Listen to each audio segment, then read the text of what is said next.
Well, welcome everybody. Thank you, Pam, for the greeting, and Pam did a great job putting this on. I've been here for about 14 and a half years at Family Service and Guidance Center doing a variety of things. This is probably my favorite opportunity to do, is get out in the community and train people, train schools, train parents, train staff, whatever it is. I love it. It's fun to me. We're going to have a good time. I apologize if I talk fast. This is going to be an 8-hour training that we've condensed in about an hour and a half, so bear with me. If you have questions, blurt them out, raise your hand, I'll call on you if I see you. If I don't see you, just blurt it out. It's perfectly fine. I expect to be interrupted, so don't worry about it. There's a lot of information to cover as we go along, so good to go? All right, so thank you guys for all great, and if we could get rolling, Nancy. Thank you, ma'am. I know, it's weird. It's not right behind me. Go ahead. I know. Is there more?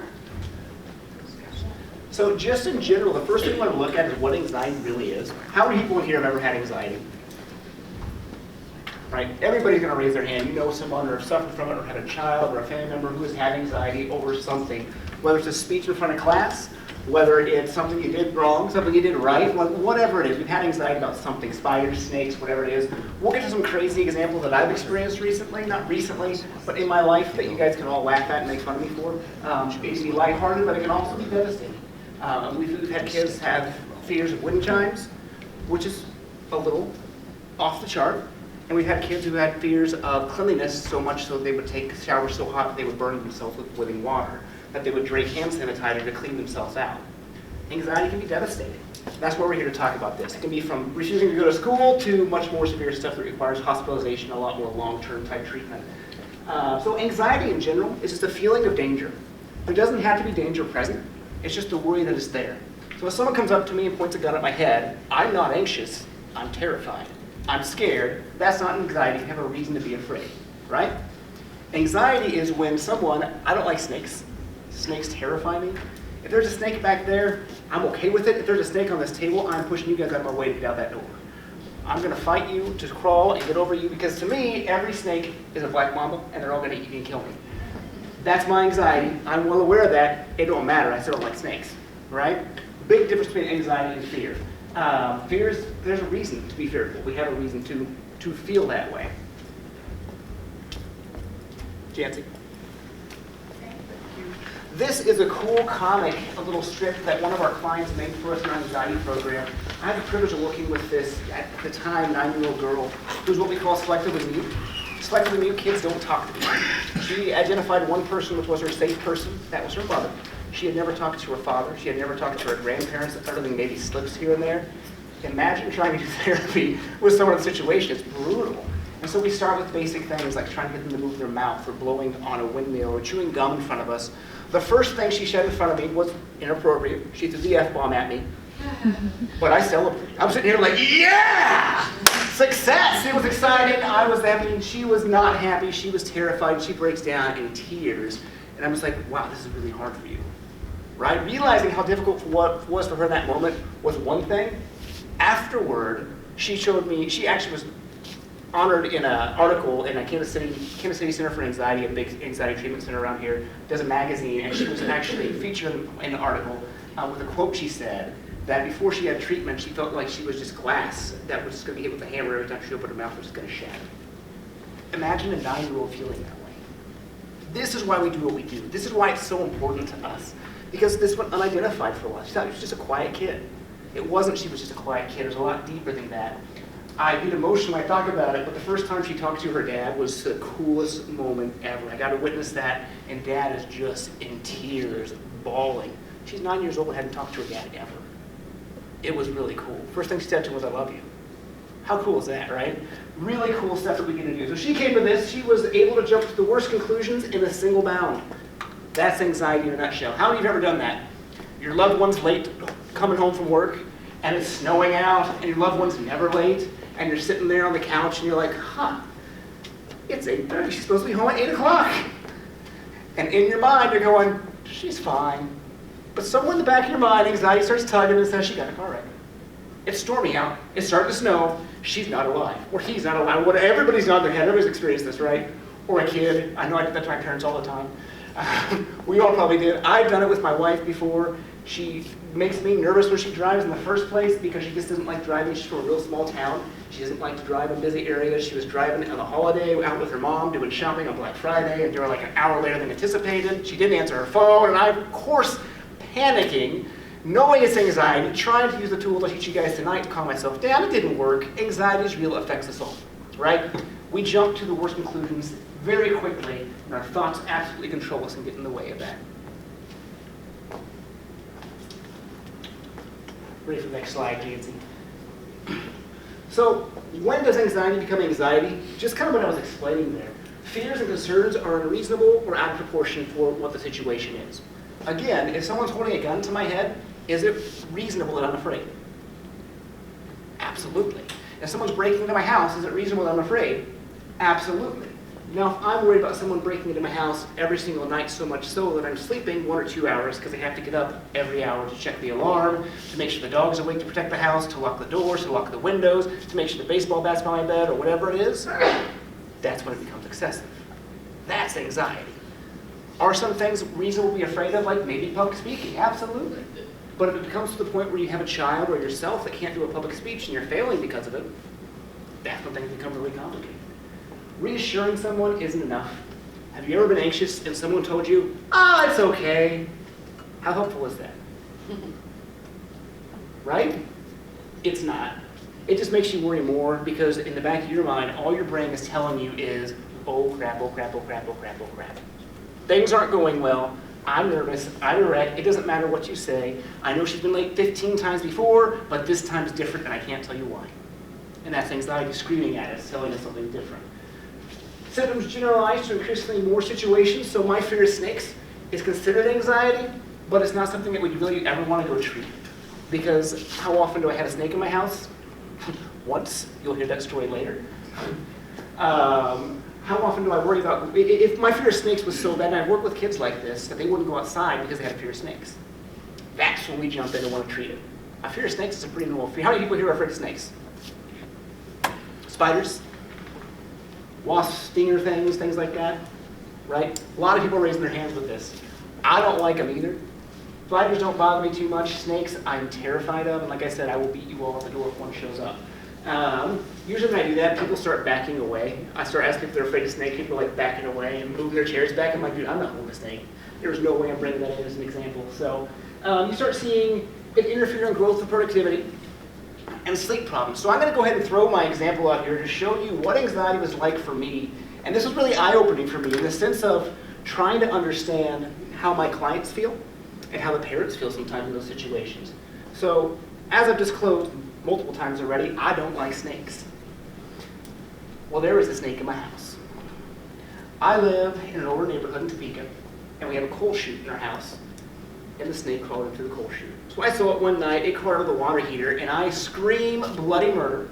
We have a newborn baby. My wife comes down with the baby, and she goes, "What's wrong?" As I'm literally strapping catcher's gear on. I'm putting shin guards, I'm putting chest plate, I'm putting a helmet on, I have a rake and a hoe, and I'm ready to go to battle with this thing. Because in my mind was not garter snake. In my mind was black mamba, right? I know black mambas don't live here. I didn't care it was going to kill me and it was going to eat me. Any snake is going to kill and eat me when it's in my house. That's all that mattered, right? My lovely wife says, "Here, take Jenna." So I take my daughter. She grabs the snake, walks outside. She's my hero. My wife is 5'2", country girl. She is tiny, but she saved my life that night, and I owe her everything to this day, right? Well, the snake found its way back in. About a week later, I'm doing laundry. I'm at home by myself with the baby this time. Baby's crying, wanting milk. I'm on the phone with my wife, like panicking. There's a snake. It's back behind the dryer. The baby was away. How far away? She goes, "I just got to the grocery store." I'm like, "You need to come back and feed the baby." She's like, "You go feed the baby." And I was like, "I can't. I got to keep an eye on the snake. It's going to run away." And she goes, "Oh, we'll probably just go back under the water heater." So, of course, I go get the baby, and I come back, like, sprinting down the stairs with my infant, and the snake's gone. Do you have any idea how terrifying it is when you know it's in your house, but you have no idea what a daggone thing is? Oh, man, don't go on Google. Where do snakes hide? Guess. Any guesses? everywhere. They climb stairs, they climb walls, anywhere warm, your bed, your sheets, under your pillows, under your mattresses, under your cushions, under your couch. Oh my gosh, it was so awful. I couldn't sleep that, I literally did not sleep that first night. Every time my wife would put her arm around me, she got hit. We have a cat in the house. The cat's tail looks suspiciously and feels suspiciously like a slimy, dirty snake that's going to eat you in the middle of the night. So the cat got thrown out for the night. It wasn't an outdoor cat, but it became an outdoor cat real fast. I came to work the next day and I was utterly exhausted. And I didn't want to come back home. I was like, I think it's still there. I called my wife like 5 times, you find it yet? And she's like, I'm not going to find a snake and it's going to crawl back out. I said, that's fine, you can crawl back out. So my wife made the decision she found the hole and she sealed it. And I said, brilliant! Now it's trapped in the house. Right? And that's the only thing that stuck in my mind. So for weeks go on, I am hanging my clothes up on on fishing line in my bedroom because I know the snake can't climb on that fishing line. Right? My shoes and everything are up on this. My wife thought it was hilarious. She played many, many pranks during this time. Oh, love you, honey. So she had a good time with it. I was literally contemplating moving with my parents. I was not sleeping. Working was hard. It was affecting my productivity at work. It was affecting my attitude at work. It was affecting my attitude at home. Work was my respite. It was nice to get away from home, away from this dangerous creature that was going to eat my face off, to come to work and not have to worry about a snake being here. So I come home one night, about a month later, my symptoms start to kind of subside. Over time, anxiety will go away. I kind of figured it probably left the house, so I'm good, right? Well, I'm downstairs, of course, doing laundry. I bring the laundry upstairs and I put my hand in my pants and I pull it out and something wraps around my arm. The scream that came, the primal roar that came out of my mouth was so loud, I think the neighbors woke up. Our neighbors are gun-toting people. They are NRA supporters beyond belief. They literally run outside in the rain to check to see if everything's okay. I'm the idiot outside in my boxers, throwing the entire bag of laundry out there and taking a broom and just beating the clothes. And they said, Travis, what do you do? I said, there's a snake in my pants!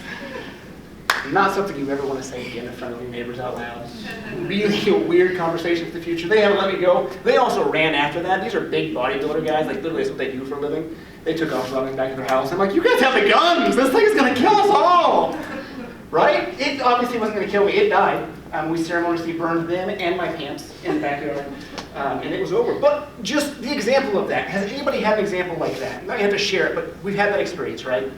Terrifying. It's awful. It feels horrible. While I can laugh about it today, in that moment, it was so uncomfortable. It was so miserable. There was nothing funny about it. There was nothing enjoyable about it. Every day going through this, checking under the pillows, hitting my wife when she put her arm around me, not sleeping with blankets and freezing because I didn't want to be warm because the snake likes warm places, right? It wasn't comfortable. It was an awful feeling. Luckily, I haven't had a snake in my house since then.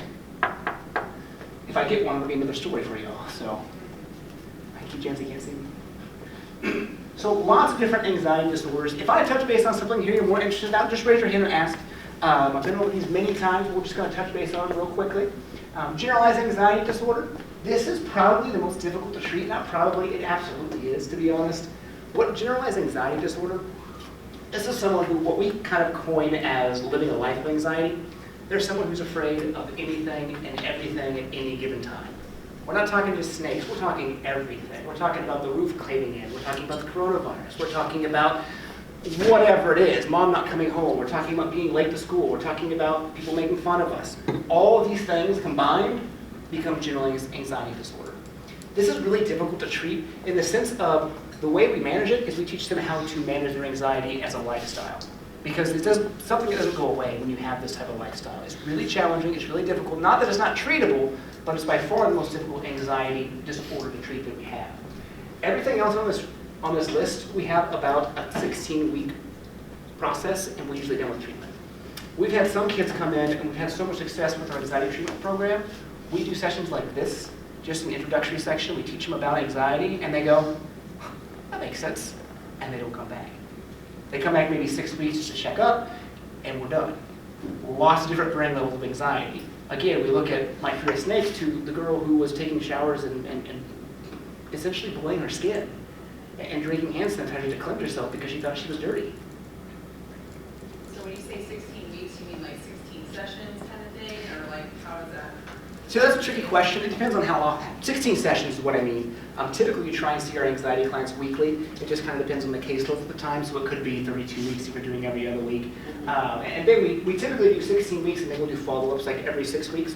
It's not uncommon for a client to finish the treatment and then come back for what we call a follow-up session. So we kind of hang on to these cases. We don't close them per se, so we don't have to go through all the admission paperwork again. We'll keep them open for about 6 months typically. And toward the end of that time, a clinician will call and say, hey, how's so-and-so doing? Just checking in on you guys, making sure things are okay. You know what? We've had some issues. Why don't you come back in and we'll address it right now and knock it out of the park. And it's so much easier that way instead of just closing it out and then waiting a year later and then we're starting from ground zero again. So those refresher appointments are really important. What we do is we teach you guys how to do our job. We want you guys to learn how to do this stuff and how to do it yourselves as parents or as the anxious person or as children. Whatever it is, we try and teach you guys how to do what we do. Specific phobias, just like I was saying, I've seen wind chills, spiders, snakes, public speaking, all kinds of fun stuff with specific phobias. You can have anything and everything. Tornadoes are a pretty common one this time of year. We get a lot of kids coming in with storm phobias. Social anxiety, just what it sounds, the fear of other people, essentially. A lot of times what social anxiety is a fear of being made fun of. It's a fear of other people judging you. We've all been there at some point, probably.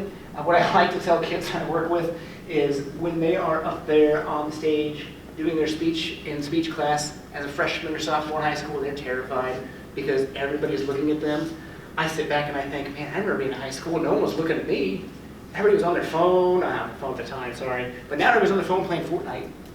No one's paying attention to you except for maybe one or two people and the teacher, right? That's anxiety that tells you everybody in the world is looking at you, right? In that situation, there are really usually not that many people doing it, not many people focusing on you at the time. So separation anxiety, this one's really tricky. We've seen the separation anxiety from really young kids typically, but I've seen up to 15 and 16-year-olds too.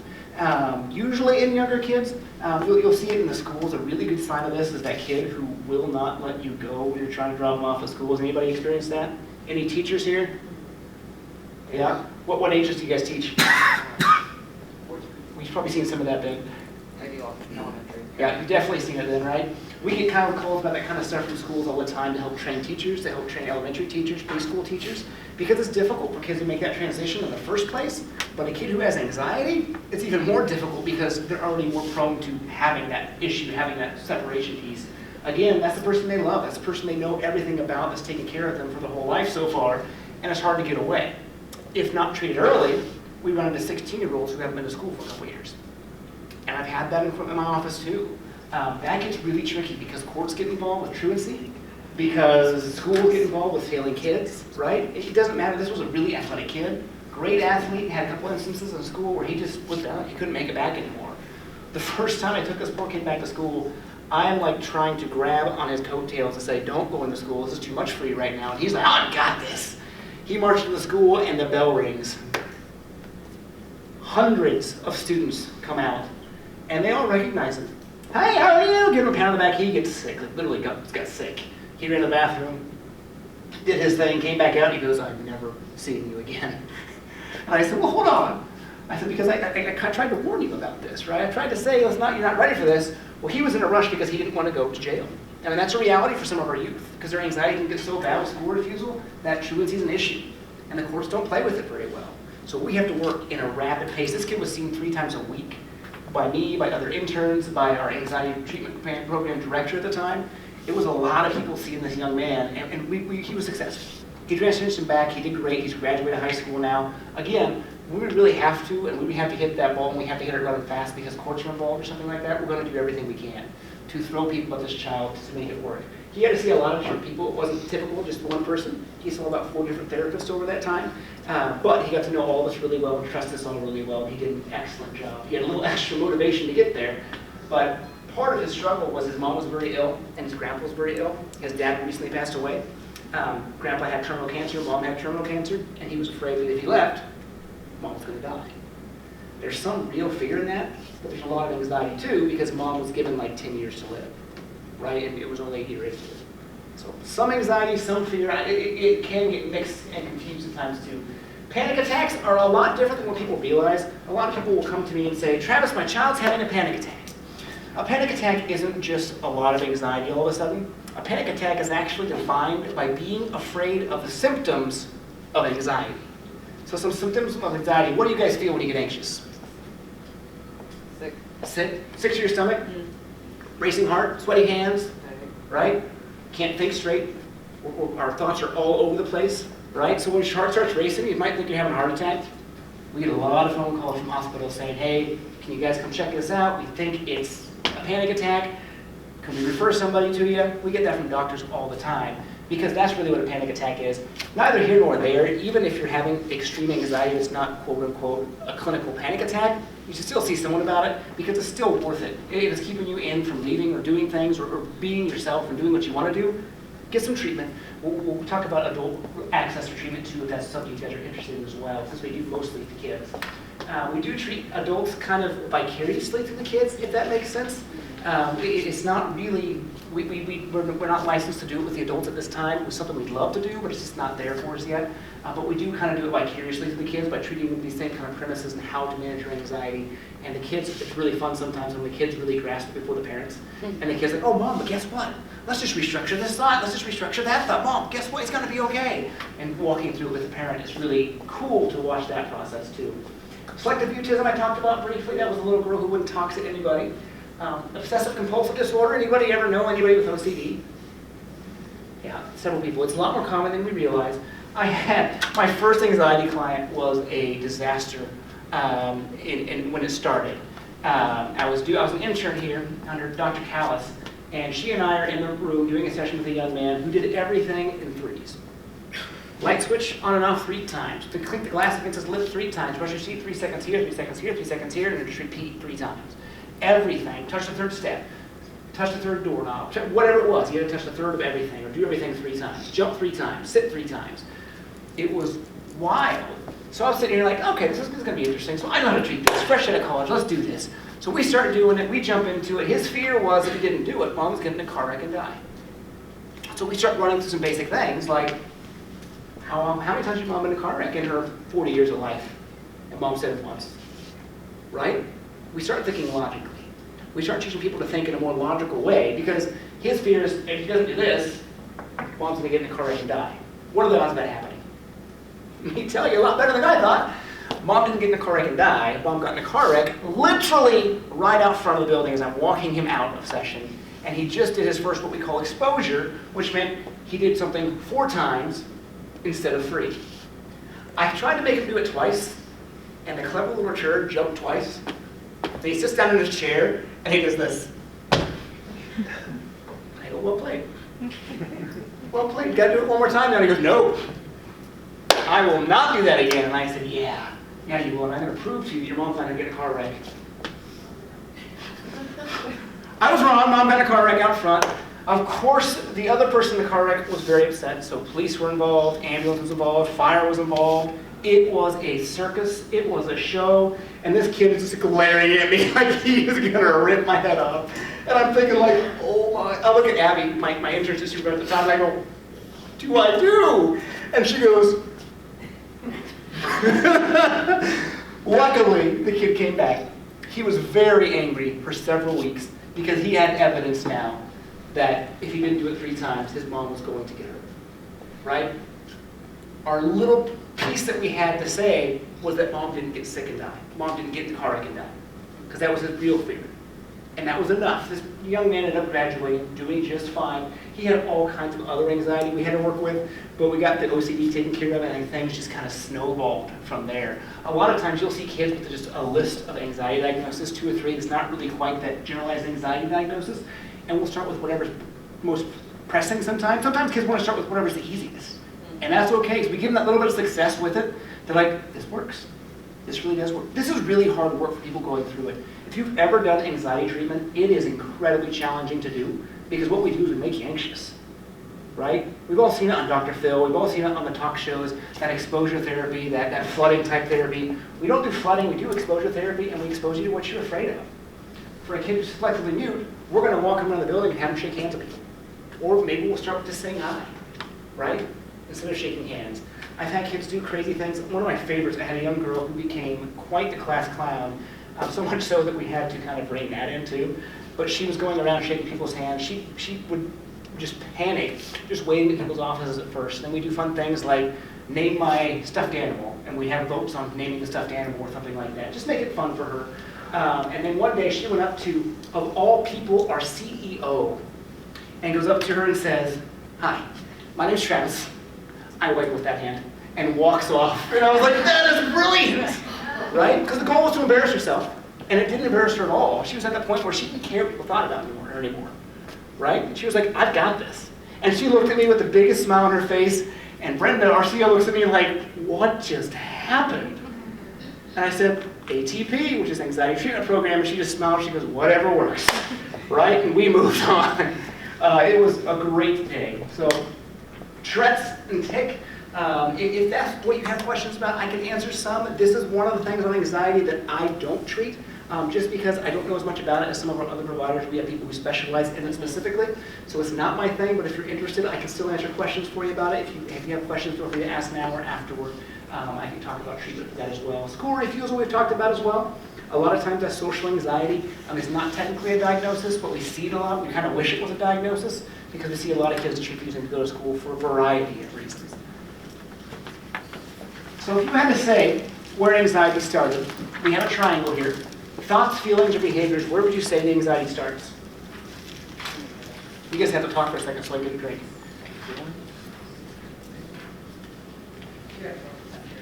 All of Sorry, it. I had a question just going back. Oh, sure. How do you tell the difference kind of between social anxiety and just being shy? So that line of being like clinical anxiety between social anxiety and being shy really becomes, is it disability? Is it a disability to the kid? Are they unable to do daily activities because of it? Are they unable to function well in school? Are they unable to, et cetera, et cetera, et cetera? I would say a shy kid probably has some anxiety and is probably worth getting checked out. It's better safe than sorry, because even if it is just a shy kid, that's really easy, it's really quick to address that. It probably is anxiety more than likely. If it's the wallflower type of kid, or the kid who's just quiet in general, you don't know, because that really quiet kid could be that selectively mute kid who was that way for 8 years, who felt like a shard of glass, and if she got hit, she was going to shatter, right?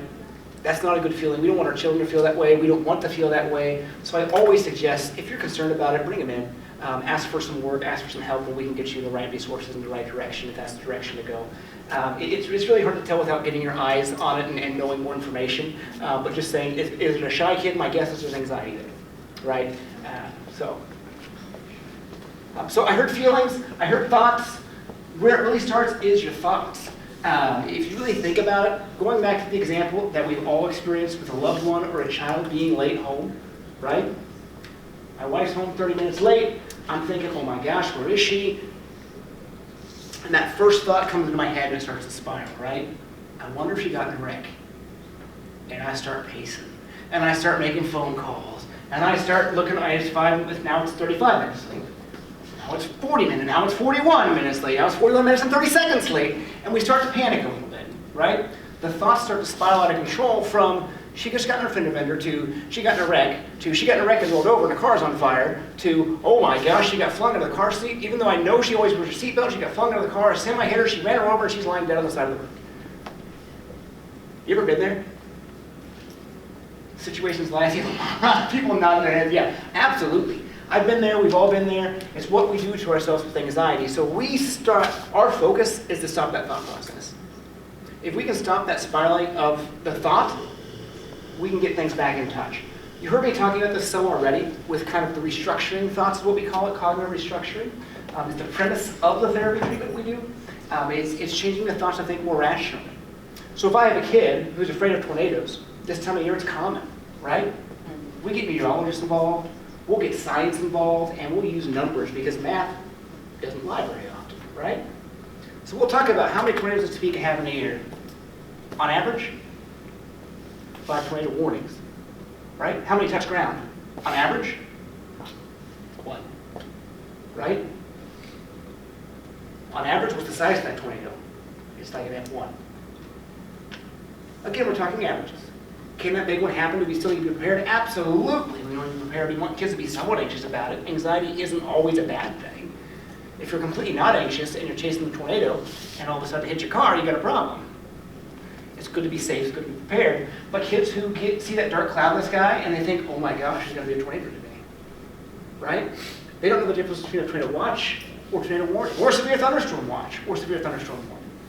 All of it's the same, and it means there's a black mamba, they're going to die, right?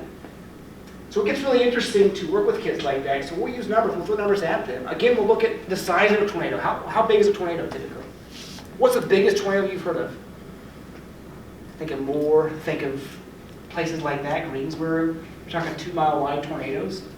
How wide is Topeka? What are the odds of it actually hitting your house? They're so small, so infinitesimal that you start to realize, oh yeah, should I be afraid? Sure. That's okay. I'm not going to tell you shouldn't be afraid of tornadoes. Should you be so afraid that when you see a dark cloud in the sky, you don't go outside and you're panicking and you're hiding in your basement all night? Probably not. Probably a little excessive, right? So we'll do things like that. We will wait until we have a tornado drill in the agency. We'll plan a tornado drill after hours sometimes, or a fire drill as fires are worried about. Or we'll pull the fire alarm and tell them it's a tornado alarm. That's our agency tornado drill. We need to go to the basement. We need to take shelter. And we prep the parents, but we don't prep the kid. We'll tell the kid afterward, right? But we want them to feel that anxiety so we can work with them in that process, why they're anxious, so we can talk through them in that moment, right? It's really tough to do it when you're just sitting in the office. That's why we do exposure. We want them to have it as real as can be. Some things are harder to expose than others, like tornadoes, because we can't plan them. But we can do our best to plan them by pulling a fire alarm, or by saying, hey, there's a tornado drill, or have reception say, there's a tornado warning for this area. Well, the whole agency knows what's going on, and not many people are going to participate because we usually do it at 6, 7 o'clock, well after hours. We still do it. And it works really, really well to get that kid's thoughts back on track. That, okay, there's a tornado warning, did you die? Right? How many times have there been tornado warnings when you've been alive? You're 40 years old, your mom is. How many times has she been in a tornado? How many times they hit her house? How many times has she seen one? 0, 0, 0. Make sense? So how anxiety works? Some of us are just more predisposed to anxiety. It's just the way we were made. It's just the way we were designed. It's just who we are. Have you ever met that person who's just generally anxious? Right? For me, if there's a snake back there, I'm keeping an eye on it. If the snake crawls up here, I'm backing away. If the snake comes any closer, that is my anxiety hitting what we call a 10, which is kind of at max level. I'm panicking. I'm focusing no reasoning in my brain up here in the front of my brain. It's all fight or flight. It's all the back of my brain. I'm focused on getting the heck out of Dodge because I'm going to die because the black mamba, garter snake, is going to kill me. It's really challenging because different people can have different responses. I've had kids be afraid of going outside because of snakes, like I said. I've had kids be afraid of public speaking, but sometimes it's just in front of girls. Sometimes it's just in front of guys. Sometimes it's just in front of adults. Sometimes it's just in front of... We ask 100 questions to get to the gist of it, to develop what we'll call a hierarchy. We'll get to that in a bit too, to talk about what it is. But what happens? Has anybody ever died from anxiety? No. Eventually what happens, your body starts to recover, your body starts to respond. For most people, it's about 10 minutes. After about 10 minutes, if we can hold you at that level where you're anxious for about 10 minutes, your body's just going to naturally start to calm down on its own. Right? What a lot of people try to do is, I know I've got that speech coming up. Mom, I've got the flu. Right? And then that makeup day, you get the flu again. That makeup day, you get the flu again. And you avoid the anxiety. So you're getting anxious because that day's coming, and you're getting up there to an 8 and a 9, and the day's here, and you say, you know what, Mom, no, I'm sick. I've got 102 temperature, I can't go to school. What's your anxiety do then? Plummets, right? Success! It's over! Until the teacher calls and says, you gotta do it next week. Right? Avoidance doesn't work. Avoidance perpetuates anxiety and continues anxiety. So if you find yourself anxious to something, you find your youth anxious to something, your child, your loved one, whoever it is, the best thing you can do is not avoid it. Now if it's so bad that avoidance is the only way they can really function at that moment, please come in. That's serious levels of anxiety that we really need to do something about, right? That's absolutely something that needs addressed by professionals. It's absolutely something that needs to be, even if it's not that bad, come in. We can treat it quickly. We can teach you so much about it so fast. And it really is fun. Most kids love the program. They come in and they enjoy it. This time of year, it gets to be summertime. We have people come from out of county. We've had people come from out of state for our anxiety program because it's successful. We're the only child anxiety program in the state right now. One of the few in the country right now for children, and it's a really successful program. They do such a good job. It's about a 75% success rate. Those who don't succeed are ones who either drop out or they don't do the homework assignments they're given.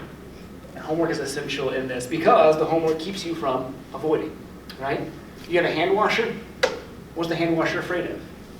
Viruses, diseases, etc. At this time of year right now, the hand washer's washing hands every 2 seconds. Most of us are, right? There's a lot of fun stuff going around that no one wants to catch. So when you have that kid in your office, that is so hard. Or as a parent, that's so hard because the kid just wants to wash and wash and wash. How do you monitor that, right? I can stop you from washing your hands for an hour in therapy, but if you go wash your hands right afterward, it undoes everything we just did. And we're back to square one. That's really hard. It takes a lot of work from the parents involved and things like that as well. But what happens when we avoid is we teach ourselves that there's a reason to be afraid. If we avoid doing the speech, we don't ever learn there's nothing to fear about speech, right?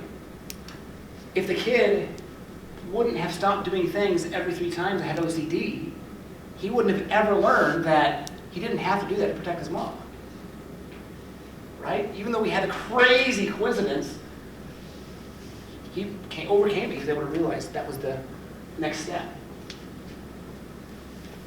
Go to the next slide if you would, please. So this is kind of what I was talking about, with that 10-minute limit. If it lasts more than 10 minutes, you really do have an issue. It really is a lot more severe anxiety. If it's lasting that, you're probably getting in that panic attack range. You are really, really struggling if it's lasting more than 10 minutes. But most people, your body will start to just shut down on its own in about 10 minutes. Because when you're anxious, what's it feel like?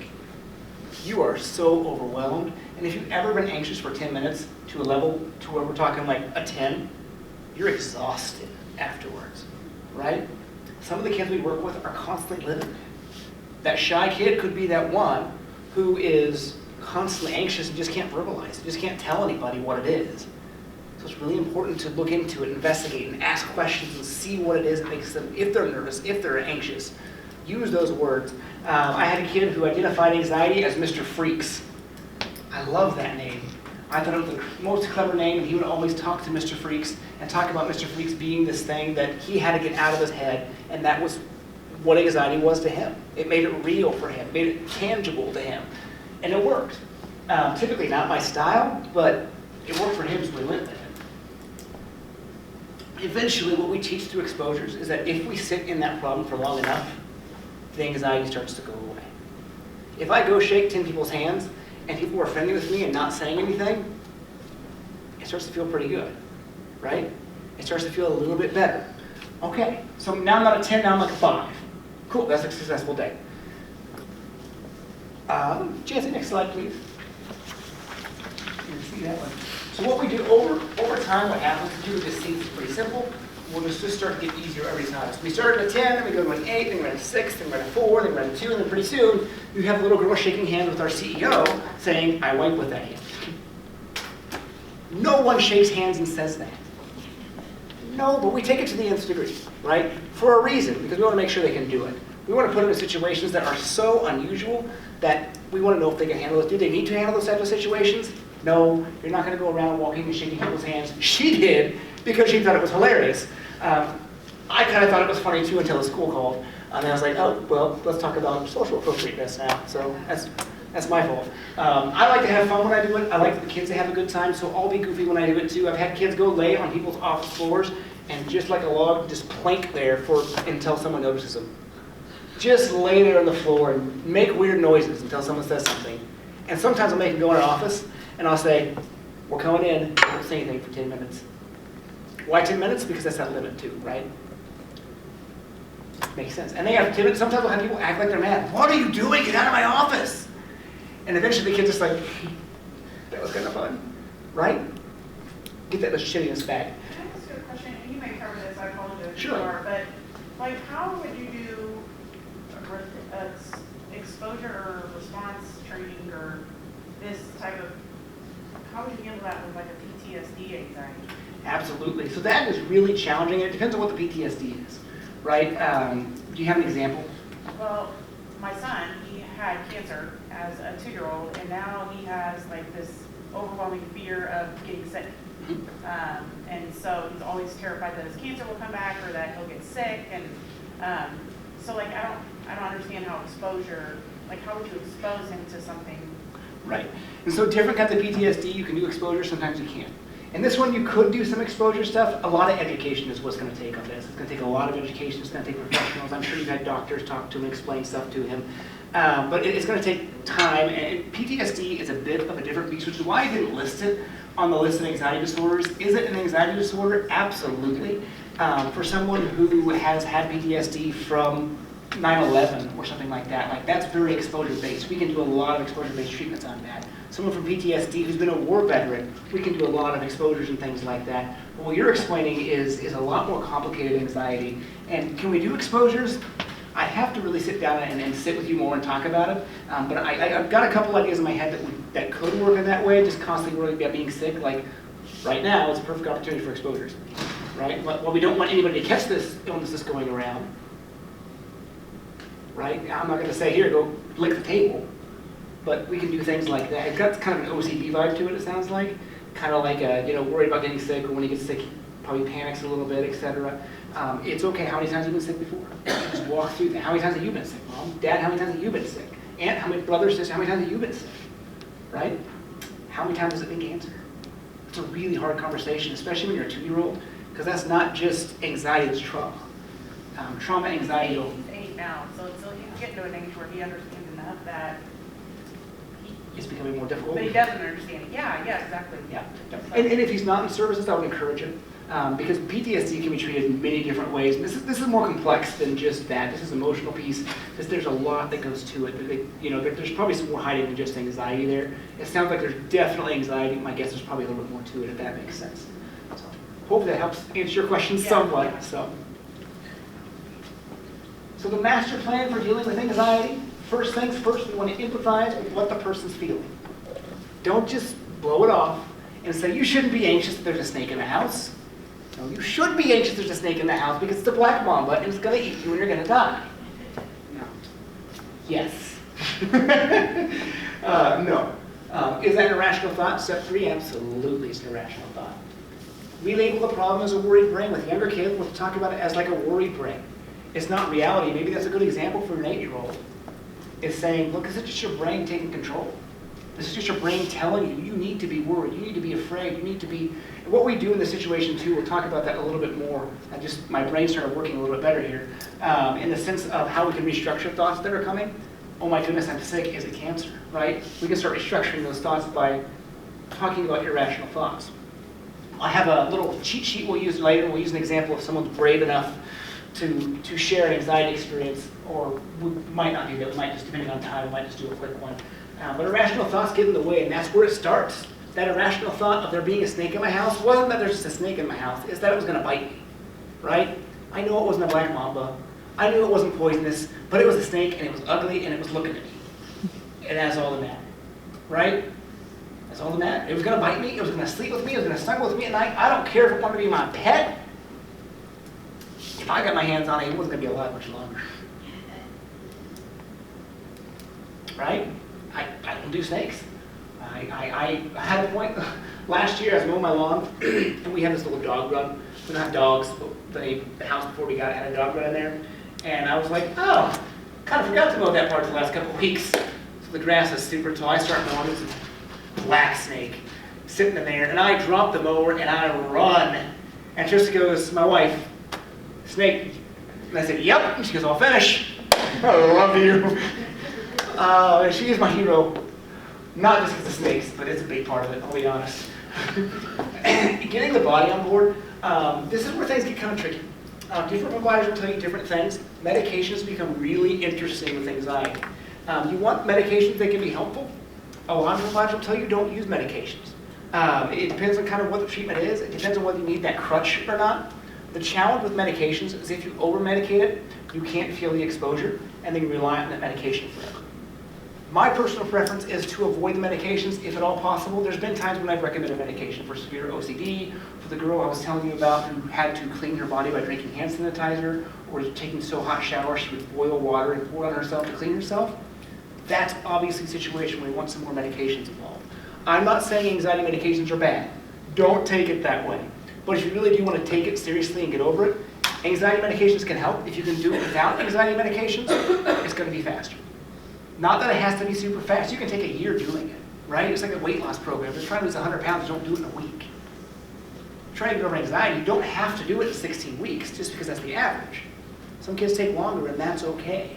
Some kids take 2 weeks. It doesn't matter if it takes 3 years. It matters that we're making progress. That's the key. When we go at your own pace, that's one thing you'll see from our clinicians all the time. So we're going to refocus on what you want to do. What would you do if you were in charge and not the worry? I would sleep. If I knew that the worry wasn't in charge and there wasn't a snake in my house, I would be sleeping, right? That was awful. Oh, I don't like thinking about it. Stop making me talk about it. Reinforce the individual's efforts in fighting the worry. Do a good job, right? It's really hard. What was one of the most helpful things for me was the snake experience. I've been anxious. I have never been afraid to do public speaking. I have never been afraid to be on a stage. I have never been afraid to, I'm just a social person. It's just who I am. This is fun. This doesn't bother me at all. I know for some people this is terrifying. I could ask someone to come up here and I guarantee you I can find at least one person here who would just absolutely refuse to come up here for everybody and say something. I see some people shaking their heads. I'm not going to do it, don't worry. Right? I know some people go up here, this guy right here, he's like, I'll do it, I'll be a clown, let's go. Let's do this right now. Don't avoid facing it or reinforce escape or avoidance. The worst thing you can do for anxiety is avoid. If you're avoiding the anxiety, you're going to make things worse. Again, that's how anxiety perpetuates itself. That's how it continues. That's how it gets worse and worse and worse. And that's why early intervention is so important. If we can avoid the avoidance early on, we catch it at age 5 or 6 for the shy kid, or we catch it at age 7 or 8 for the selectively mute kid, it's a lot easier to treat than when you're 16 years old. Right? The kids who struggle and take a little bit longer in anxiety treatment, or adults, or people who have had it for years. It's a lot more challenging because you've given yourself more reason to be afraid, because every time you avoid what happens again, you give yourself a reason to fear, because you've never had that successful experience of, oh, it didn't happen. What do you do with extremely extrovert people? And your kid is very, is, the shy or, whatever. And do you have a fast way to recommend anything on that? Just have them hang out with me for a week. Can you repeat that question so everyone? Yeah, what she was asking is, if you have a shy kid or an anxious kid, what do you do if someone's really an extrovert in your family and constantly trying to play, and constantly trying to get them engaged and be a fixer, that kind of stuff? Is that what you're asking? Yeah. And I know the question because I've had it asked many, many times, and that's when exposure starts, right? We'll talk about a hierarchy here in a little bit, and we'll ask kids questions like, if someone came up to you like me, and I'm talking your ear off, and I'm up here being crazy telling you about black mambas, what's your anxiety level, 1 to 10? Right? We'll show them scales, we'll have happy face on their scales, things like that they can show us. And the kids still give me like, you need to quit talking, because I can't talk right now. I know I'm overwhelming them, right? So I'll dial it back a notch, right? It's getting them used to someone who's not as much of an extrovert at first, and then ramping it up, and then ramping it up, and then ramping it up, and then ramping it up, right? If I really want to address my fear of snakes, I'd work with the zoo or the library when they have those animals come and my children hold those nasty, slimy things and I won't touch them for a week. So, I'm joking, I still touch my children, but it's not fun. After that, they have to wash their hands if they touch a snake because, their slime will kill you too. I think it might turn you into a snake, it's like a zombie thing, I'm not sure, but it's dangerous, yes. Snakes are slimy. Oh, they are to me. See, anxiety, irrational thought. Right, they're actually dry, I know, I've never touched one. Probably never will touch one. But if I really wanted to work on snakes, I would expose myself to being around snakes. If I see a snake at the beginning of the cage, it doesn't bother me. My fear is not extreme. But if that snake is out of that cage and it's coming at me for whatever reason, my body says, get out. Right? And I'd have to learn to sit there with it. I have to learn to be in a room with the snake, running loose. A room this size would be a good place for me to start. Because I can keep away, I have plenty of room to move, right? You move me to a bathroom stall with a snake, I'm breaking that door down. right? I'm climbing over right now, but after time, I wouldn't. Same thing with the extrovert kid. You can start with someone who is more passive, or maybe more of an introvert to have that conversation with. It's like walking around the hallway and just waving at people. Instead of walking in the hallway and saying, I wipe with that hand. Big difference between those two behaviors, right? Doing this can make someone super anxious. That's where we need to start, that's where we start. And we work into that extroverted person, right? I'm an extrovert, I'm most definitely an extrovert, and it's just who I am, and it works really well for anxiety treatment, especially with kids who are socially anxious, because they just see me and they're just like, oh, this guy's not just crazy, this is who he is. I'm kind of crazy too, don't ask, Pam, don't say anything. Emphasize the anxiety, identify the struggle as being anxiety, it's nothing else. Because if we don't realize that it's not, if we think it's something else, that's when it becomes real again, right? That's when it becomes that fear versus anxiety thing. Every time we think it isn't anxiety, we think we lose. That's avoidance. That's not realizing what the problem really is.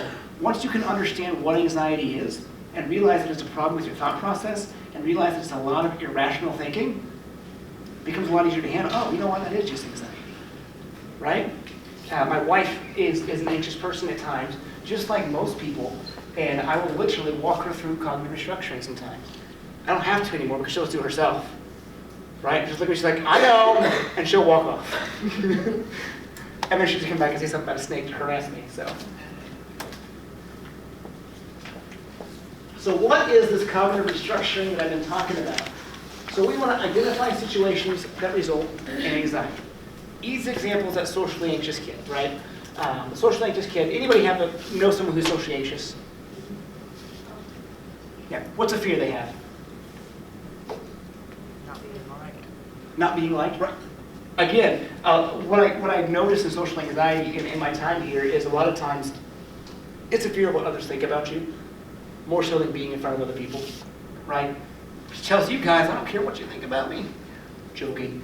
It really, though, it doesn't bother me, right? It just over time, some people are going to love it, some people aren't, and that's okay, right? It really is just how things are. But in a kid's mind who's going through that situation, maybe the shy kid, it could be, oh, Johnny doesn't like me, Sally doesn't like me, my teacher doesn't like me, my uncle doesn't like me, so I'm just not going to talk. So they can't judge me, right? That's an uncomfortable feeling. Identify thoughts that are automatic and irrational. Have anybody ever been anxious and you just have this thought come into your mind like that? Ever happened? Right? See a lot of heads nodding. Happened with the snake. The snake showed up and I thought, my mom's gonna die. Right? I didn't like it. It wasn't comfortable. Sometimes we work up to a little bit more, but a lot of times it's just this quick automatic thought that comes into our head. Someone's going to break in the house. I had a young man I worked with whose parents had separated. It was a good, clean separation, but in his mind, from the friends he knew and other things he heard about when parents separate, you got to watch your back, right? And he was in a situation where he thought it was a really dangerous situation, that dad was going to come back, and dad was going to break into the house and steal the kids and all this stuff, and I'm thinking like, wow, okay. So we talked about it. Dad was coming to sessions and hearing all this too, and dad was sitting here like, what? What is happening? It wasn't even a divorce, it was actually a separation. They got back together and they ended up working things out. And the kid was still super anxious. He developed this fear of the house getting broken into. And so we walked through things, exposure like you would with an extrovert, or an introvert, sorry, to what his steps were at night. So every night he would literally wake up every hour to check the alarm, to lock the doors, to make sure there's a baseball bat, to make sure the dog was awake. Poor dog never slept. Poor dog didn't get sleep. And it was a big dog. You're talking German Shepherd here. It was a big, big old dog that he had. He had two of them. They lived in a nice neighborhood. So we start walking through. Where do you live in Topeka? Oh, we live over here off Gates Park, that gated area. Okay. So we're not talking Central Topeka. We're not talking Highland Park. We're not talking some of the higher crime areas. Yeah, okay. Well, what do you have in your house to protect you? Well, we have locks. Cool. You have locks in your windows? Yep. Okay, so we start walking through this process. He's got locks in his windows, he's got locks in his doors, they've got an alarm system. His dad was a cop. Come on, he got two German Shepherds. They are very protective dogs. The dad said if anybody tried to get in the house, they'd probably lick him to death, but the bark's so big that it would terrify anybody off, which is perfectly fine and reasonable. A lot of things like that we start walking through. The kid goes, but what if they come through my window? Well, there's a lock on your window. And you live on the second story. He goes, they're going to do, I just know it. They're going to come, they're going to break the window silently. He's been watching too many Spy Kids movies. And they're going to come in. I said, who would want you that bad? Parents laughed. He laughed. I thought it was fun. And he goes, well, probably nobody, but what if? And that's what anxiety does to us. It's that what if scenario. It's always up in the ante, always one more. What if that snake, what if that arm around me isn't my wife and it's a snake, which is why she got hit all the time. I'm so sorry. How does that thought make you feel? Not good, right? Makes you uncomfortable. But for that kid, what were the odds of someone dragging a ladder to the house, banging it up against the side of the house, climbing the second story, breaking the window, carrying him down the ladder without waking somebody up? What are the odds? Probably not very good. Is it something that could happen? Sure. But again, what are the odds? Very, very, very slim, right? Again, I always like to go back to that. How old are you? Well, I'm 12. How many times has someone broken into your house? Well, it's never happened. Right? I'm 34 years old. No one's broken into my house, unfortunately. But I bet most people in here haven't had that experience either. Maybe you have. And that's unfortunate, but you're in the minority if you are. Right? Would we agree to that? It usually is something a little different. What emotions does that lead you to believe? That's when we start getting into things. So those thoughts get out of control, those emotions get out of control, those behaviors get out of control, we try and avoid, and we start spiraling absolutely out of control. So cognitive restructuring continued. Find evidence to the contrary. Help the child or adult, or whoever it is, to think more rationally. Is it rational for me to think that that snake is a black mamba that's going to eat me? Absolutely not. Is it rational to think the snake's going to bite me? Probably not even accurate, right? It's a little garter snake. It was literally a baby. Didn't matter. It was going to eat me. That was my irrational thought. So some things you could ask someone who's anxious. These are things therapists ask all the time. How sure are you this thought's true? You've heard me ask questions like this throughout the night. Are you 100% sure that's accurate? I love that question because if they say, well, no, it gives me an in, right? How sure are you? Well, I'm 90% sure. Cool. So there's a 10% chance it's not going to happen, right? Well, that may not be realistic, or that may not be reality. It gives us a starting point. For a kid who's really anxious and is really 90% sure it's going to happen, at least in their mind, or an adult, or whoever it is, it gives me a starting point. Cool. So there's a 10% chance that mom's not going to get in a wreck if we flip the switches, right? Well, let's look at the statistics. How many times has mom been in a wreck? How many times have you forgot to do this? I bet you weren't doing it when you were 2 years old. Well, no, I didn't know then. So how was mom protected those first 2 years of your life? Makes sense? So we start cycling through this and proving them every piece of evidence we can find to the contrary that what they're afraid of isn't going to happen. Did you have a question? Okay, sorry. What else could happen? Is this thought realistic? A lot of times, as adults, we can tell ourselves that thought's not realistic. If you think about times you've been anxious, I hope everyone can walk away today and have that thought, be like, yep, that's not realistic. And a lot of times that's enough. A lot of times we can complete treatment with just this process.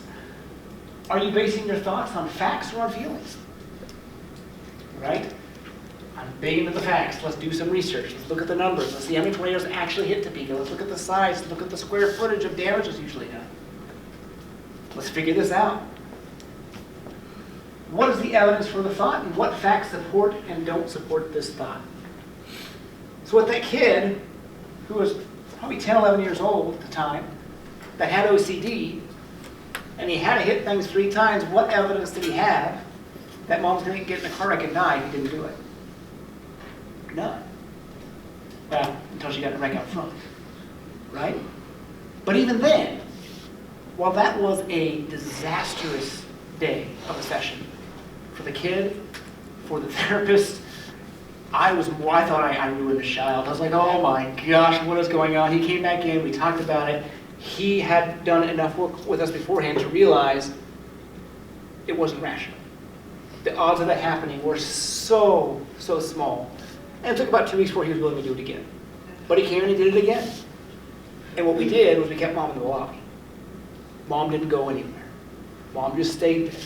So he could be with mom just in case it happened. He'd be there to take care of her. Right? He threw a curveball at us, life threw a curveball at us, so we threw a curveball back and said, okay, plan B. And that's a lot of anxiety treatment. There's a lot of plan Bs and plan Cs and plan Ds because sometimes we do something and the kid goes, oh my goodness, I just realized that makes me anxious.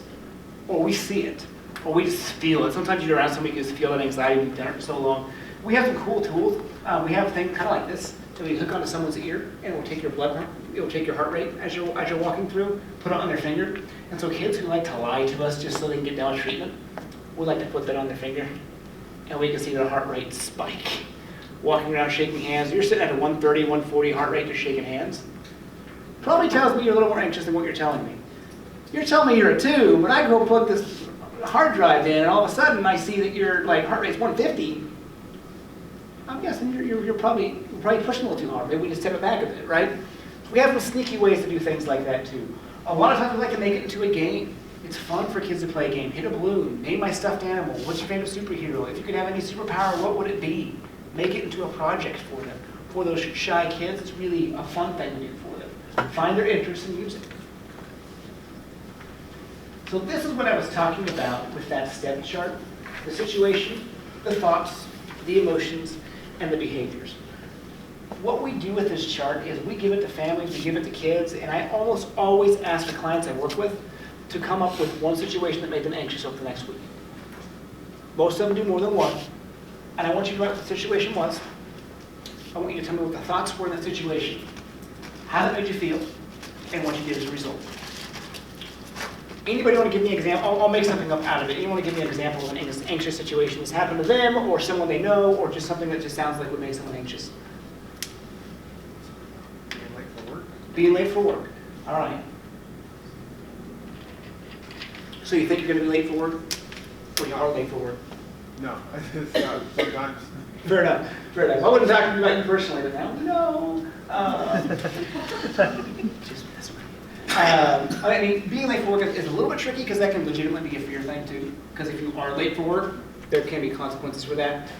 So let's just use social anxiety. Sound fair? Again, it's just an easy example to use. We all know someone who's been socially anxious. We've all probably been socially anxious at some point. So the situation is, you're giving a speech in front of class. We use that example many times a day, we'll just go there, right? You're giving a speech in front of the class. The thought is, what's the thought someone have in that situation? Anyone want to throw something out there that someone might have or you might have in that situation when you have to give a speech? If you're up here instead of me, what are you thinking? Forget what I'm supposed to say. Right, I'm going to forget what I'm supposed to say. Right? I had a presentation I gave at a national conference and it was terrifying. I'd been a clinician for 2 years and we were presenting on selectively mute kids because we had a successful treatment of one and there's really not a lot of protocols on it. And I was mortified. I was doing it with our anxiety director, Dr. Callif at the time, and it was terrifying. And she goes, I have never seen you nervous. And I said, I know! And then she made fun of me. She's like, there's not even a snake. And I was like, yes, Abby, thanks for bringing that up. Trying to loosen me up. And my thoughts were, these are the who's who people come to talk to me. I've done this for 2 years. The professors that taught me are coming like, this is nuts. I don't know what I'm doing. I don't know the answers to the questions they're going to ask me. I don't know. We've done this with one kid. We've had one kid, we're trying to make a treatment protocol with one client. That's intimidating, right? Abby's jazzed. She is stoked. She is ready to go. And the guys start making her nervous. Oops. So we get there, and I have to start saying to myself the night before, I start saying to myself, you know what? If they ask me questions I don't know, that's good. Because it gives us another starting point, right? If I don't know the answer, that's okay. Because it makes me have to go back to the drawing board and research. It makes me have to go back and figure out what we did to make it work. If they ask me questions I do know, that's great too. But I got to the point where I was excited about getting asked questions I didn't know because it was a new style of treatment. It was a new protocol that we were developing. And it was really fun to do, to hear from people who wrote the books that we learned from, giving us feedback on things. While still somewhat intimidating, I became a lot more confident with it because you know what? I've given this training 30, 40 times. To schools, to the police department, to parents, in session, many times we count in session, right? This becomes where I know what the next slide is going to be. Done it so often, you just get to know what's coming up next. So I said, you know, we developed this, so if it's wrong, it's wrong. But it worked. We had a successful case. We know it was successful with this kid, so at least we know that. This was us just saying, this is what worked. This is our case study, this is our case example. What do you guys have that we can build off of this? And we did, we got so much good information from it. But again, those thoughts that I had were debilitating. It was, I was gonna be able to speak, they were gonna ask me questions I didn't know the answers to. I had to come back with rational thoughts of it's okay to not know the answer, right? It stinks, but it's okay, especially with something new like this. How did I feel emotionally? If I'm thinking that I don't know what to do, I'm not gonna be able to answer the questions, I'm not prepared, what's my emotional state?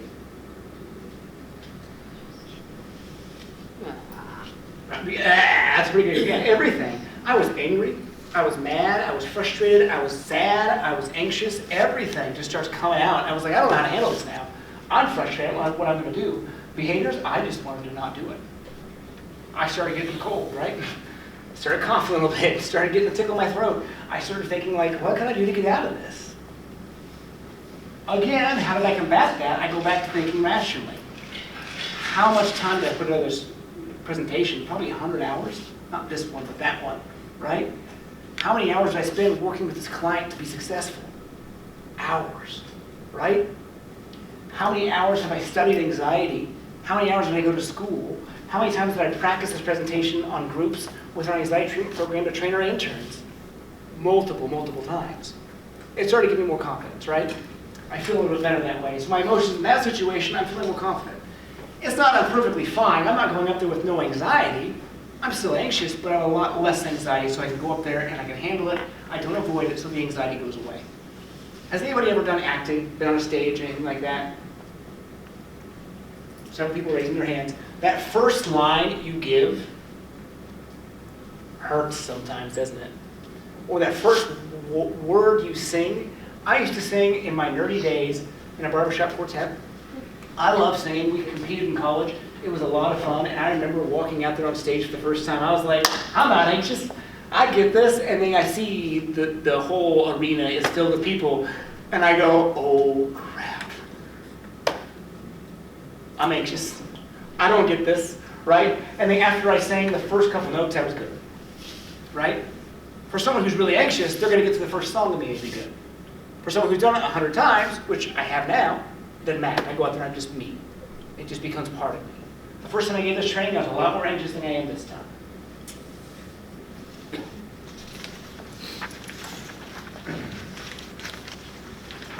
And here's an example. Again, I have to teach everyone in front of class. I'm not prepared. Everyone will laugh at me. I will fail. Common thoughts someone has in a social anxiety situation. Again, look at that. Everyone will laugh at me piece, right? I thought I wasn't prepared. I was. I spent hours getting ready. I spent a lot of time practicing for this and getting there. So what happens? Anxious, depressed, and avoidance, and they refuse to complete the speech and consequently fail. Any of you ever had that happen to you? You failed something in class because you just couldn't do it because you were too anxious? Or had a child of yours fail because they just couldn't do it because they were too anxious? Right? In those situations, we like to ask, where do you want to start? Do you want to start doing it just with me? Will the school allow us to do it with you and just the teacher? And then we'll add another teacher. Then we'll add another teacher. Then we'll add me. Then we'll add mom and dad. Then we'll add a couple students. Right? We start small. We make it harder as we go. Again, we just restructure those thoughts like they had before. So some things we like to do with the children, especially younger kids, we like to talk about anxiety as a bully. Anxiety really is a bully inside your head. It tells you things that aren't real. What's a bully do to you? They're doing things to bother you, to get under your skin, to make you uncomfortable, to make you not feel good about yourself. That's exactly what anxiety does. It's just you doing it internally to yourself. So we teach kids that we're going to boss it back. We're going to squash the anxiety. We're going to tell you, you can't control me. I'm in control, not the anxiety. The kid who named his anxiety Mr. Freaks, I loved it because it made it so tangible for him, made it so real for him. He knew exactly where he felt his anxiety every time. He would feel it in his hands more than anything because his hands would just shake. Now granted, I know he felt it in his stomach because I could see him doubling over when he got anxious, but to him, it was his hands, and he was a shake. I mean, his hands would just go. But again, he overcame it. A lot of it was overcome not just by exposures, but by that thought process. So the way we start with this thought process. We'll start with kind of the cognitive restructuring piece and give them ammo to go out there and be more successful in an exposure. Sometimes this cognitive restructuring is enough. For someone who is really intellectual, not saying you're super smart, but someone who can process things in a different way than most, sometimes this is enough. It's not intelligence-based, it's just based on how you kind of view the world and how you function in general. Someone who does more processing type stuff and sits back and thinks and is more intuitive about things is going to be a lot more successful with this than somebody else. If they're not successful with it, that's okay. That's what exposure is for, right? That's that next step, that's that next level. Help them identify what the intrusive thoughts are. Sometimes it's images. We have some PTSD stuff we use for kids who have had PTSD or maybe have a fear of flying or have a fear of wars because they've come from a foreign country or something like that. It's legitimate. We have those kids. We've got virtual reality stuff we use with these kids. It's really cool. It's really fun. We can throw them in those situations where they can be in the moment where there's soldiers around them again. To where they're in a thunderstorm, there's a tornado siren going off. To where they're in a plane and they're sitting next to the person next to them and they're coughing up a lung and they're like, oh my gosh, they've got the coronavirus. It's not going to be okay, right? We can simulate that. It's hard for me to go get on a plane with a kid, right? So sometimes we have to improvise with things. Relaxation techniques, another good thing to do is just practice relaxing. When you're anxious, what happens to your body? You ramp up, right? You're going 180 miles an hour, your brain's going 100 miles an hour, you're out of control, your heart rate's up, everything's going wild. So if you can start to relax yourself, find a way just to de-escalate a little bit. And we teach a lot of relaxation techniques, from deep breathing, from different ages of kids. And we'll do progressive muscle relaxation, we'll do mindfulness training. Mindfulness is really kind of the direction to go anymore. A lot of people use mindfulness training. Has anyone ever here done mindfulness? When you first start, isn't it really hard? Man, I have so much ADHD, there's so much going on here constantly that I sit down and try to be mindful. I can't do it. And I honestly have a hard time walking kids through mindfulness activities because I struggle doing it, right? And something we always encourage our therapists, if you struggle doing it, it's probably not the right fit for you, right? I have a little girl I work with, and I see her probably every 2 or 3 months now, and she was terrified of getting her blood drawn. And she needed it done because she was hyperglycemic, she was pre-diabetic, very athletic, very fit little girl, just had genetics that just were built against her for medical disorders. And so she had all kinds of stuff. They were trying to figure out if she had celiac disease. They didn't know or not, but she couldn't get her blood drawn because she would literally run screaming from getting her blood drawn. She actually, within the last 6 months, just got her blood drawn for all this and got it all taken care of and successful in it. I went with her. That was what she asked. I said, what can I do to have you use these skills that you've been practicing, because you are doing so well, not calling mom every 5 minutes from school, not calling mom the moment you get home, and when she doesn't answer, you freak out, not calling dad and freaking out. When mom makes a sound downstairs and coughs, you don't run to check on her. It was more than just the blood draw, obviously. So we had all these successes we could throw at her, and this was the last hurdle. And she goes, Travis, I cannot not avoid this. I have to avoid this. Will you come with me? And I'm sitting here like, where's that? She goes, Kansas City. And I was like, oh. You got it. Absolutely. There was really no hesitation. I asked permission from my boss. My boss said, absolutely, let's do this. I drive down there, take half the day to drive out to Kansas City with her. It took an hour because they had multiple blood draws. She brought her dog with her, who was her support animal. We set this up beforehand. It's not a support animal technically, but we set it up with people we know at Children's Mercy because we work with Children's Mercy a lot. So they said, yes, absolutely, as the dog had his shots. We sent information ahead of time. We got there. She knew who the nurse was because the nurses tried 15 times to draw her blood. And we finally got there, and the nurse missed. Worst nightmare, right? So we're doing mindfulness. She pulls up an app on her phone. I didn't even know she was using this app. I suggested it to her a long time ago, and she starts using this app, and you see her just immediately just go, and she became an expert at mindfulness. Like to the point where I would bring her in to train with me. To the point where I would bring her in so she could train people how to do mindfulness for me, because I struggle with it. She does an incredible job. She does 15 minutes every morning. That's how she starts every morning of her day. Whether she's anxious or not, she starts her day with 15 minutes of mindfulness and ends her day with 15 minutes of mindfulness training. Her parents started doing it with her. Kind of cool, right? Again, she had the blood draw. We went above and beyond. We got it taken care of. Relaxing techniques help you get that extra little edge that gets us there. Other things we can do is worry time. Have you ever sat down and tried to just worry? That sounds silly, doesn't it? Try and be anxious for 30 minutes. I've Had many kids come to my office and tell me, I'm just anxious all the time, I can't stop worrying. Cool, sit down, here's a journal, you got 30 minutes, start writing. Write down everything you worry. And after about 5 minutes, they stop writing. Well, maybe I exaggerated a little bit, Mr. Travis. Yeah, maybe you did. So you can't sit for an hour, you're not worrying all the time, right? So again, that's my end, that's my leverage, that's my first step there. Makes sense? That's my point to say, that's your anxiety, even telling you that you're worrying constantly because you're not. What are you thinking about now? What's for dinner? Me too. Me too. I'm always wondering what's for dinner though. So talk about anxiety. Be open and honest about it, just like anything. Just like you would talk to your children about sex and drugs and alcohol and suicide or whatever it is. Have that conversation about mental health. Have that conversation about anxiety because you make it real. You label the anxiety. They know what it is, so it doesn't become as fearful. The monster hiding in the closet is terrifying until you realize it's a coat. Make sense? Awesome. Tolerating uncertainty.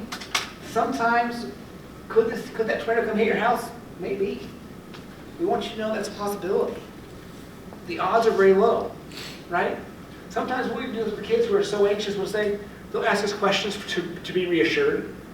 Well, Travis, what if mom gets in a car wreck like a week from now? Is that still my fault? Maybe. I don't know. Right? And you're like, oh man, that is mean, but it works, right? I hate it. It doesn't feel comfortable.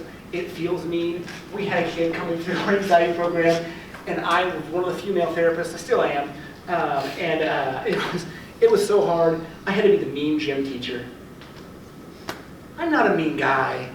Like, that is not me. I'm the outgoing goofball. And I'm sitting here like trying to scream it. I was like, no, I can't do this. This is not. So we got our COO. Those of you who know who our COO is, he is a sergeant, and he was a sergeant in the Air Force. He was really good at it. I was not good at it. He went drill sergeant mode and went off, and he's not a clinician anymore. He still has his license, he still does that kind of stuff, but he hasn't done therapy in years.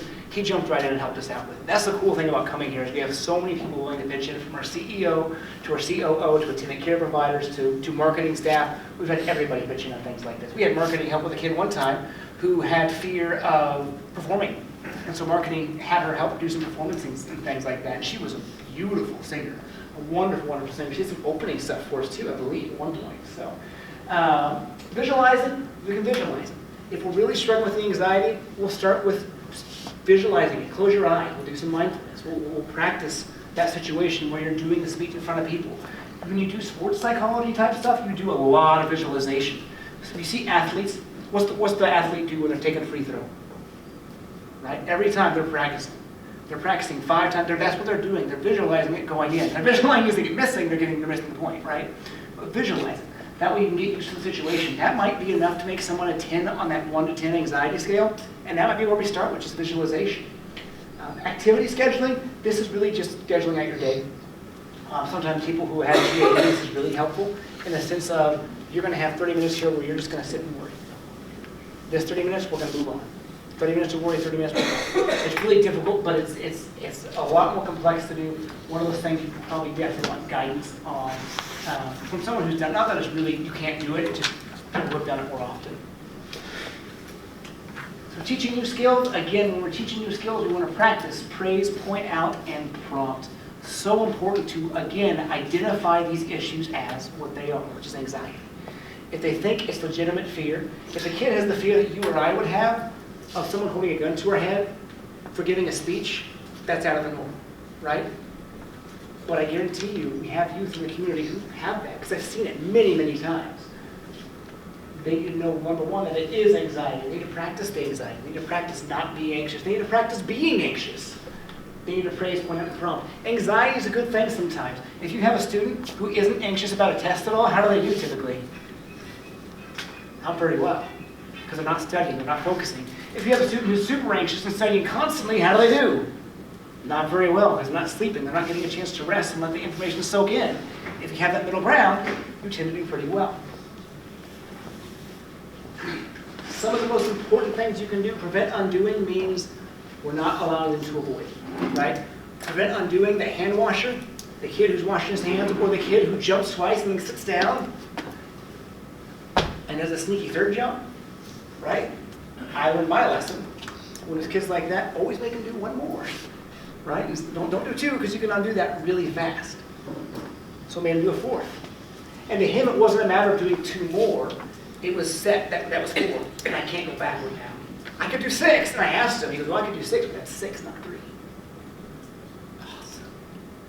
That's a lot more fun and a lot easier. Most OCD people who have number type issues, you're going to see that. It really is stuck at whatever number it is. If it's 7, if it's 3, if it's 4, whatever it is, you'll see that. I don't know why that happens. It's not important. Where the anxiety comes from usually isn't important. It's just a matter of treatment. Active ignoring, sometimes we want to ignore the anxious behaviors. Sometimes it can become attention seeking. Sometimes it can become reassurance if we're giving them so much attention, and we're helping them avoid by not ignoring sometimes. All right, so lastly, I'm going to wrap things up, just have a few minutes here. This is kind of a hierarchy we were talking about. So this would be a hierarchy of someone who has social anxiety. So we asked them 1 to 10, what are some things that would make you anxious? So a 10 for this person is doing something dumb while other people watch, asking someone to leave me alone, things like that. You can see how going into a crowd makes this person a 5 already, right? Some people going into a crowd is going to be a 10, so we'll start with going into an area with 2 people, right? Okay, now let's do 4. Make sense? What we'll do is we'll start at those 5s and 6 typically. We don't want to start any higher than that. If we start higher than that, what starts to happen is the kid doesn't trust us, and we lose that trust. We have a lot of kids come in and everything's a 7 or an 8 or a 9 or a 10, right? Which is why we ask some of these more difficult questions first. What would it be like going in front of a crowd of 50 people and giving a speech? Oh my gosh, that's a 10. Cool. What about 100 people? Oh. Well, huh. What if they're all adults? What if they're kids? What if they're all boys? What if they're all girls? What if it's just one person, this person you have a crush on? Right? That gets our team sweating real fast. Ask a person for something. Say hi to someone in the hallway. You see, when you start with these, and what happens is these 8, 9s, and 10s becomes 4s, 5s, and 6s too. Because they start to habituate. They start to realize that fear, they start to have those successful moments of, I was sick and I didn't get cancer. They start to have that illness, that situation of, I talked to someone and I wasn't shy, right? No one made fun of me today. That was a great day. So active responses, we can list thoughts, humor the thought, don't act on it, sing a song of worry, write some stories about bad events, and again, we can go back to that worry time, just having that. Again, these are things we do for some of the younger kids, but it really is helpful. Humor works really well. Humor is something I love to use when I do therapy, just in general, for a depressed kid, for an angry kid, whatever it is, because it just lightens the mood. Laughing is so important. Getting out. Physical activity is so important with anxiety. With anything in mental health, physical activity is so important to get out there. You'll see changes almost immediately. And these are just some resources. You guys have the printouts of these as well. These are resources we use in our clinic frequently. We have more. If you guys are wanting more resources or wanting more information, come grab me afterward. Any questions before we wrap it up as a group? All right. Well, thank you all for coming. Hopefully make it out to our other nights. These are so exciting for us. We love being able to do it. We love preventative stuff and just educating people. So thank you so much.